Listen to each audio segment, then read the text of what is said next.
First Minister, we heard yesterday that several members of staff in the Aneurin Bevan Health Board had received the wrong test results. Could you please indicate whether they've been retested and how long it'll take for all NHS and care staff to be tested with accurate results? And related to that, the level of anxiety and trauma suffered by these members of staff and all frontline staff is considerable. By failing to provide PPE and testing, do you agree that what the government is effectively doing is the equivalent of asking soldiers to go to war but to bring their own kitchen knives instead of weapons? And unlike soldiers, they don't have care and respite time, so they're having to take their own fear back home with them because they're afraid they'll infect their own families. So do you agree that as well as the immediate steps of ensuring PPE and testing are available to all, in the future there'll need to be far more consideration of the welfare of NHS and care staff, including counselling for trauma?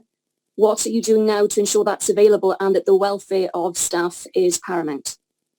Although I don't agree with the caricature of the position in Wales that Dylan Jewell offered, it is true that a very small number of staff in Aneurin Bevan were given the wrong test results, and that's very regrettable, but it was identified very quickly, and all of those people have been since provided with direct contact by Public Health Wales, who've investigated. No harm actually resulted from that small number of test results. Bitterly regret the anxiety that would have caused to those individuals, but that is a very small part of a bigger picture in which everything that can be done is being done to protect the well-being of people who are at the front line, both through PPE and by extended testing. We started testing NHS staff in Wales ahead of the rest of the United Kingdom. Or percentages of testing of staff are still ahead of other places. We want to do more, which is why we are bringing more tests online, and that is to recognise, of course, the astonishing bravery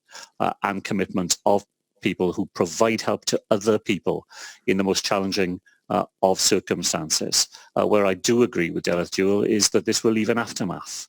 It will leave an aftermath in the lives of people who are facing things and making decisions they never expected to be faced with, and sometimes having to do that very early on in their careers.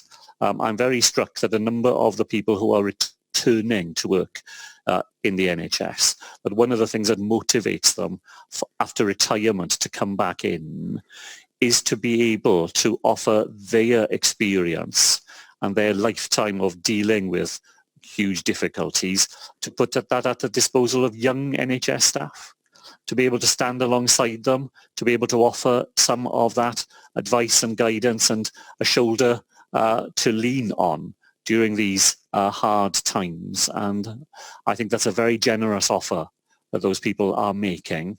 We will have to systematise that as we come out the other side of coronavirus, because some of these things will live on for a long time after it in the lives of people who've been on the front line.